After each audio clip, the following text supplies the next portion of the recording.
अस्सलाम वालेकुम। अरे स्टूडेंट, एक सवाल ज़हन में आया कि अगर मैं खुदा ना खास्ता शबाज शरीफ से इनाम लेने चले ही जाता हूँ, मेरा माइंड में बन जाता है कि मैं लेने जाऊँ, तो आप लोगों को कोई मुझे बताओ कि मैं पहला सवाल उनसे क्या करना चाहिए?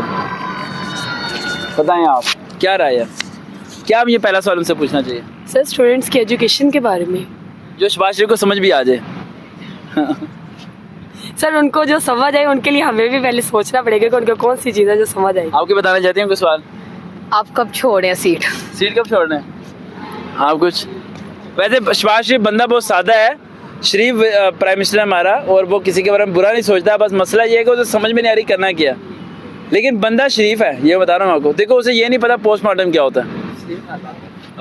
उनको ये फ़र्क करना है कि आपको वज़ीर तलीम बना दिए, आपको वज़ीर तलीम बना दिए। ये कह रहा है कि ये सवाल करें कि शबाज शरीफ को वज़ीर तालीम बना दें, मुझे वज़ीर तालीम बना दें। ये अगर बना दे तो नेकी है उनकी। यही कि आपको ही वज़ीर तलीम बना देंगे। और आपको कहीं अब इसी को नो सर, ये का कॉपी नहीं करता कि ये आप उनसे यही कहें कि ये जो फीस वगैरह लेते हैं ये ना टेस्ट के चार्जेस खत्म किया जाए। और आप क्या चाहते हैं? टेस्ट का तरीका बंद करें, जो पैसे लेके एक तो ये प्राइवेट कॉलेजेस पे सख्ती की जाए, दूसरा उसके बाद जो है टेस्ट जो लेने का ये जो इनका तरीका है ये चेंज किया जाए। सही होना चाहिए। और आपका? सर मैं तो ये कहूँगा कि जो एक ज़िले से दूसरे ज़िले में बच्चे टेस्ट देने के लिए जाते हैं फिजिकल, और उनकी डेट होती है और टाइम ख़त्म हो जाता है, उनके पहली डेट के बच्चे होते हैं टेस्ट दे रहे और उनका टाइम ख़त्म हो जाता है, उनको फिर कहते हैं हम 2 दिन बाद आना। तो ये जो है ना, ये ज़्यादती है। मैं तो ये कहूँगा घंटा डेढ़ ज़्यादा लगा लें, लेकिन उनका काम होना चाहिए, किसी को परेशान ना करें। आप बताएं क्या सवाल पूछना चाहिए? सर आपको ये सवाल उससे करना चाहिए कि मुझे 10 से 15 मिनट दें तकरीर करने के लिए। अच्छा, फिर वो बहुत हो जाएगा। और आप? मैं कहूँगा जो एज रिस्ट्रिक्शन है ना वो आप बढ़ा दें, खासकर जो कितनी उम्र तक? 60 साल तक अप्लाई कर सकते हैं? 25 जो पंजाब पुलिस है वो 18 से 25 कर दें आप। ये बहुत बड़ा पॉइंट है इसका। बड़ी आवाम की ख्वाहिश है कि पंजाब पुलिस की जो है ना 18 से 25 साल तक कर दी जाए, और आपको भी जो है 10 से 15 मिनट मिल जाए। मैं आप सबके सवाल अपने ज़हन में रखूँगा, और 28 दिसंबर को PTV पे देखिएगा। राइट, चला जाऊँ या ना जाऊँ? चला जाऊँ। लेकिन अगर उन्होंने मुझे बोलने ना दिया फिर भी वो बच्ची सही कह रही है कि मैं जाऊँ। ये वीडियो इसलिए रिकॉर्ड करें क्योंकि ये वीडियो दिसंबर में अपलोड नहीं होनी, हम बाद में अपलोड करेंगे ताकि उन्हें पता ना कि हम क्या करने वाले हैं। ठीक है, मैं जाऊँ। ये मेरी वैसे सिस्टर ने भी आइडिया दिया मुझे। वो कहती है कि तुम जाना स्टेज पे, जब अवार्ड देने लगे तो कहना कि सर मैं अवार्ड जब लूँगा मैं आपसे कुछ कहना चाहता हूँ। फिर उस टाइम वो कैसे मना करेंगे मुझे? हाँ, लेकिन उसके बाद ये लोग मुझे छोड़ेंगे तो नहीं। ठीक है, लेकिन असल बताऊँ कि वजह क्या है। मैं प्रेसिडेंट के सामने बोल देता हूँ, प्राइम मिनिस्टर के सामने, पता नहीं कितने MNO के सामने बिला झिझक, और वो लोग मुझे कुछ नहीं कहते। उसकी वजह से फेक है। जब मुझे होस्ट बुलाता है ना तो वो एक लाइन बोल के बुलाता है जिसकी वजह से ये लोग बाद में मुझे कुछ नहीं कहते। प्लीज़ वेलकम सर वकार भाई, जिनके 100 से ज़्यादा पाकिस्तान आर्मी में ऑफिसर हैं, जिनके 500 से ज़्यादा पंजाब पुलिस में ऑफिसर हैं, जिनके हर डिपार्टमेंट में इतने बंदे जा चुके हैं। जब वो ये इंट्रोडक्शन बोल रहा होता है ना तो वो अगला जो इनाम देने वाला था उसके दिमाग में स्केच बैठा होता है कि यार इसे रहने ही दो, इसे ना छोड़ो, फ़ायदा नहीं है, डिपार्टमेंट सारे हिला देगा, काम कुछ और ही ख़राब हो जाएगा। ठीक है, वरना अगर मेरे साथ ये सारी टीम ना होना तो बेटा ये तो एक आज़ाद है। उस दिन क्या हुआ था, कौन था वो, शरियार फरीद, पता नहीं कौन था, PTI के कोई था, MNA कोई था, नहीं वो एक था इस्लामाबाद में होता है, पता नहीं क्या था नाम, जैसे एक तो मेरे निकल जाता है। ठीक है, नाम नहीं मेरे ज़हन में रहते, मसला ये है। नहीं वो बड़ा था मिनिस्टर, कोई बड़ा। ठीक है, हाँ ऐसे ही नाम था उसका कोई। ठीक है, तो वो आया था वहाँ पर हमें अवार्ड देने के लिए। तो उसके दौरान मैंने जो ने अवार्ड तो ले लिया था। ठीक है, अवार्ड लेने के बाद मैंने वो जब स्पीच करने लगे मुझे बोलने का मौका नहीं उन्होंने दिया था। हर जगह बोलने का मौके को बड़ा रिस्ट्रिक्शन करते हैं मेरे पे। जब से वो प्रेसिडेंट वाली गेम हुई है ना, जब से मेरे पे ये इन्हें डर बैठा हुआ कि यार ये बोलेगा, वरना पहले किसी को नहीं पता होता था कि ये बोलेगा। लेकिन जब वो इस्लामाबाद कन्वेंशन सेंटर में मैंने बोला था ना तो वहाँ से सबके दिमाग में बैठा हुआ कि यार ये बंदा नहीं रुकेगा, ये अवार्ड लेने के लिए नहीं आता, अवार्ड तो इसके घर में बहुत पड़े हुए हैं, ये अपने मकसद के पीछे आ रहा है। ठीक है, तो उनके माइंड में बैठा होता है वो। तो वहाँ पर जो से ना मैंने उन्हें कहा कि मैंने कुछ बोलना है, कुछ कहना है, तो उन्होंने कहा मैं आपका सवाल सुनता हूँ। तो उन्होंने इशारा किया तो उनके गार्ड आए और हाथी जैसे गार्ड थे। ठीक है, उन्होंने ये शाम मेरा जो स्टूडेंट है इसे यहाँ से उन्होंने पकड़ा। ठीक है, और इसे ऐसे साइड पे किया देन मियो उन्होंने ऐसे, अब वहाँ सारे कैमरामैन उस तरफ फोकस है, और उसने मियो ऐसे उठाया तो मेरी चेयर के पीछे लिखा था VIP गेस्ट। क्या लिखा था? मैं कहा भाई किधर, पीछे देख रहे हो? मैं कहा VIP गेस्ट हूँ, ध्यान से। कह रहा क्या सवाल है आपका, आप हमें पहले बताएं फिर आप उनसे पूछेंगे।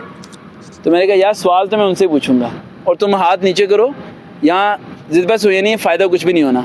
तो वहाँ मुझे एक चीज़ नज़र आई, हकीकत में पिंडी और इस्लामाबाद के लड़कियों और लड़के बहुत बहादुर हैं। उन्होंने जब वो सीन देखा ना, वो सारे मेरे सपोर्ट में हो गए, हालांकि उनमें से मैक्सिमम मुझे जानते ही नहीं थे, ठीक है। इवेंट के अंदर कौन जानता है किसी को, इतनी वाम आई हुई थी। तो उसके बाद होस्ट आया मेरे पास पर्सनली, यार सवाल है क्या? मैंने कहा मैं उन्हें बताऊंगा। जब मैं सवाल उन्हें नहीं बता रहा था ना, तो वो घबरा रहा था कि सवाल कोई ख़तरनाक है, और जो ये सवाल पूछेगा उस सवाल का इसके पास एविडेंस भी होगा, और मैं जो जवाब दूंगा उसका ये जवाब यहीं खड़े हुए देगा, क्योंकि ये लोकल पर्सन तो है नहीं जो एक छोटा सा सवाल पूछेगा और मैं इसे इग्नोर करके चला जाऊँगा, ठीक है। अगर ये जैसी बात है, अवार्ड लिया इसने यहाँ से, अथेंटिक पर्सन है, इसके माइंड में जो क्वेश्चन होगा उसका इसके बाद आंसर भी होगा और इसके बाद प्रूफ भी होगा, तो ये मुझे फंसा देगा। तो आप अंदाज़ा लगाएं कि जब मैंने उन्हें किसी को कुछ नहीं बताया, तो उसने तकरीर के दरमियान तकरीर छोड़ी, क्योंकि मैं खड़ा रहा, मैं बैठा ही नहीं। मैं कहा सर मैं सवाल आपसे करूँगा। उसने कहा ये बात है, ये पड़ा माइक, मैं जा रहा। उसने ये नहीं कहा कि सवाल बताएं, उसने मैं कहा अगर आप ये कर रहे हैं, मैं ये माइक रखा, गार्ड लिया, ये जा वो जा बाहर हॉल से। उसके बाद सारे लड़कियों ने क्लैपिंग और ये वो सब चीज़ें। उसके बाद शो के बाद सारे टीवी चैनल में एक तरफ आ गए, और सब ने मेरे से ये क्या किया कि सवाल था क्या, और मैंने सबको यही कहा सवाल तो मैं उसी को बताऊँगा ठीक है। और ये बात उनके माइंड में इतनी ख़तरनाक बैठ गई कि सवाल पता नहीं कितना मुश्किल था। सवाल सिर्फ ये था कि PPSC के चार्जेस ख़त्म कर दें, बस, उसके अलावा कोई सवाल नहीं था। डर खौफ इतना, अब अंदाज़ा लगाओ। आप ये ज़हन में रखना, जितने पॉलिटिशियन है ना बेटा, ये डुप्लीकेट है बेटा, क्योंकि मेरा इन सबसे वास्ता पड़ चुका है। तुम लोग इन्हें देखते हो टीवी से बाहर, ठीक है, मैं इनके बिल्कुल फ्रंट पे जाके डिमांड करता हूँ। इन्हें किसी स्टूडेंट की कोई फिक्र नहीं है, मरो जियो जो मर्जी हो जाए यार। एक बार ज़हन में रखना, जिस बंदे ने करना है ना वो 1 महीने में भी कर लेता है, जिसने नहीं करना उसने 3 साल में नहीं किया, उसने बाद में भी नहीं करना। हमारे पास अभी तक हमें कोई लीडर नहीं मिला जिसे आप लीडर समझ रहे हो ना, ये आपको वक्त के बाद समझ आएगा, वो भी लीडर नहीं है बेटा। लीडर की क्वालिटी होती है। मेरे पास पिछले 12 साल से ज़्यादा अर्सा हो गया, मेरे पास बेड नहीं है, मैं ज़मीन पे सोता हूँ, समझ आई। अगर मैंने आपको बनाना है ना तो मैं खुद नहीं बन सकता, लेकिन अगर मैंने खुद को बनाना है तो फिर मैं आप सबसे पैसे लूँगा और ख़ुद अमीर हो जाऊँगा। हमें लीडर वो चाहिए, अगर अल्लाह कभी दे, जो सर के नीचे ईंट रख के सोए, समझ आई। जो अपने आप को, यहाँ के पीर क्या करते हैं, खुद AC वाले रूम में बैठे होते हैं। मस्जिद में आप चले जाएं, आधे कमरे में AC लगा होता है, आधे कमरे में धूप होती है, गर्मी में, जून जुलाई में। पीछे वाले नमाजी इंसान नहीं होते क्या? भाई AC चलाना तो सबके लिए चलाओ, वरना बंद कर दो। अब मस्जिद के अंदर भी देखो डिवीजन है या नहीं है। कारी साहब के सर के ऊपर AC और पंखा चल रहा होगा, और जो पीछे बैठे होंगे वो बेचारे पसीना, बुरी हालत, वो इंसान नहीं है क्या? जिस दिन एक ऐसा लीडर मिल गया जो अपने आप को और आम बंदे को इक्वल समझेगा, तो बेटा फिर जिस तरह वो थे कि हज़रत अली रज़ियल्लाहु अन्हु एक यहूदी से केस हार गए थे, पता आपको? हज़रत अली रज़ियल्लाहु अन्हु का एक यहूदी के साथ केस था, और वो केस कहाँ गया था? उमर फ़ारूक रज़ियल्लाहु अन्हु के पास गया था, और हज़रत अली रज़ियल्लाहु अन्हु यहूदी से केस हार गए थे, यहूदी जीत गया था। क्या यहाँ ऐसा हो सकता है? यहाँ से कभी भी नहीं हो सकता बेटा। तो जब यहाँ ऐसा हो नहीं सकता, यहाँ तो वही कुछ हो सकता है कि हाँ, जिसकी लाठी उसकी भैंस, यही सिस्टम है सारा। तो इस बात से कोशिश करूँगा, मैं जाऊँगा, ठीक है, इंशाल्लाह। और लेकिन मैं ये पहले सोचूंगा, मैंने अपनी टीम को वहाँ भेजा हुआ, वो रिसर्च कर रहे हैं। अगर मुझे लगा कि सूटेबल है हमारी आवाज़ को उठाने के लिए तो फिर तो जाऊँगा, वरना बेटा ऐसे अवार्ड की हमें कोई ज़रूरत नहीं है और ना ऐसी चीज़ों की ज़रूरत है। देखते ना चैनल से वकार भी। अल्लाह हाफिज़।